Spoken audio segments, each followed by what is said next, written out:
সবাইকে আসলে এক ক্যাটাগরিতে এনে দিলে তো সমস্যা।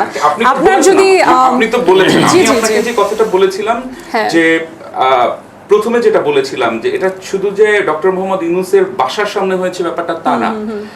আমার যখন যেখানে খুশি আমি সেখানে একটা অবস্ট্রাগল তৈরি করেছি, আমি রাস্তায় চলাচল বন্ধ করে দিয়েছি। আর আমরা সেখানে দেখছি, যেহেতু মাঠে সাংবাদিকতা করি, সেখানে ছাত্রলীগের লোকজন ছিল, ছাত্র দলের লোকজন ছিল, অন্যান্য দলের লোকজনও ছিল, আমরা সেটা দেখেছি।